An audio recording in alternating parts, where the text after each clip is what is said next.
और व्हाइट आपस में लड़ने लगते हैं, पर तभी उनकी नजर डेफ पर जाती है जो अपनी सीट पर बैठकर रो रहा होता है।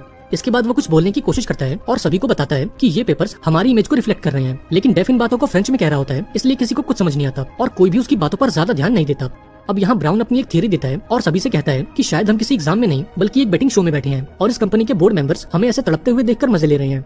इस पर डार्क नाम की एक लड़की ब्राउन से कहती है कि नहीं, ये कंपनी ऐसी बिल्कुल भी नहीं है और इस कंपनी का सीईओ हर एक चीज पर नजर रखने वाला और अपने उसूलों का पक्का है। अब डार्क की इन बातों से इतना तो क्लियर हो चुका था कि उसे कंपनी के बारे में कुछ तो पता है जो बाकी लोगों को नहीं पता। अब यहाँ ये खुलासा होता है कि ये लड़की ऑलरेडी इस कंपनी के एचआर डिपार्टमेंट में काम करती है, लेकिन वो अपनी इस नौकरी से खुश नहीं थी, इसलिए उसने एक हाई पोस्ट के लिए अप्लाई किया था और उस पोस्ट को पाने के लिए उसे इस एग्जाम को क्लियर करना होगा।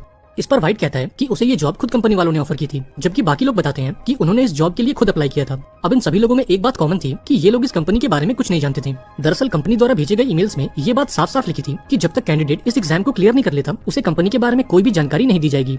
यहाँ डार्क सभी को बताती है कि इस कंपनी का नाम विरॉग है और ये दुनिया की सबसे बड़ी फार्मास्यूटिकल कंपनी है और इसका मंथली टर्नओवर $20 बिलियन का है। दरअसल कुछ साल पहले जब दुनिया में पेंडेमिक की शुरुआत हुई थी, तब इस कंपनी ने उस वायरस का एंटीडोट बनाकर दुनिया भर के लोगों की जान बचाई थी। इसके साथ ही इस कंपनी ने एक ऐसे मेडिसिन की खोज की है जो इस दुनिया की किसी भी बीमारी को ठीक कर सकती है।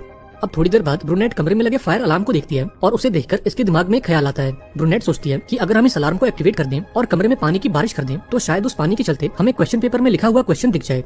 इसके बाद वो गार्ड के पास गई और उसकी जेब से एक लाइटर निकालकर अपने डेस्क पर चढ़ गई, लेकिन ब्रूनेट की हाइट थोड़ी कम थी, इसलिए वो उस फायर अलार्म तक पहुंच नहीं पा रही थी। इसी बीच व्हाइट ने उसे एक पेपर दिया और ब्रूनेट ने इस पेपर को जलाकर फायर अलार्म को एक्टिवेट कर दिया। इसके बाद सभी लोगों ने अपना अपना क्वेश्चन पेपर देखा, पर वो अब भी पहले जैसा ही था। इसी बीच वो गार्ड ब्रूनेट के पास आता है और उसे इस कमरे से बाहर निकालने लगता है, क्योंकि उसने जिस पेपर को जलाकर फायर अलार्म को एक्टिवेट किया था वो खुद उसका क्वेश्चन पेपर था और व्हाइट ने बड़ी चालाकी से उसे इस एग्जाम से डिस्क्वालीफाई कर दिया था। अब व्हाइट की इस हरकत पर ब्लैक को काफी गुस्सा आता है और वो व्हाइट की ओर बढ़ते हुए कहता है कि I should punch your lights out, और उसके ऐसा कहते ही कमरे की सारी लाइट्स ऑफ हो जाती हैं। अब यहाँ इन सभी को एहसास होता है कि कमरे की सभी लाइट्स वॉइस एक्टिवेटेड हैं। इसके बाद ब्राउन लाइट्स को दोबारा से ऑन कर देता है और सभी से सावधान रहने को कहता है। अब इसी बीच डेफ ये सब देखकर काफी नर्वस हो जाता है और अपनी सीट पर बैठे बैठे रोने लगता है। ये देखकर व्हाइट उसके पास जाता है और उसे बहुत ही बुरी तरह से बुली करता है। वो डेफ को इतना परेशान करता है कि तंग आकर वो अपने पेपर को चबा जाता है। अब रूल्स के मुताबिक डेफ को भी कमरे से निकाल दिया जाता है और अब इस कमरे में केवल 5 लोग रह जाते हैं। अब व्हाइट की इन हरकतों को देखकर ब्लैक के सब्र का बांध टूट गया और उसने व्हाइट को एक पंच मारकर उसे बेहोश कर दिया। इसके बाद सभी ने मिलकर व्हाइट को एक कुर्सी से बांधा और एक टाई की मदद से उसका मुंह बंद कर दिया। अब थोड़ी देर बाद जब व्हाइट को होश आया तो वो कुछ बोलने की कोशिश करने लगा। ये देखकर डार्क ने वो टाई खोल दी और व्हाइट को बोलने का मौका दिया।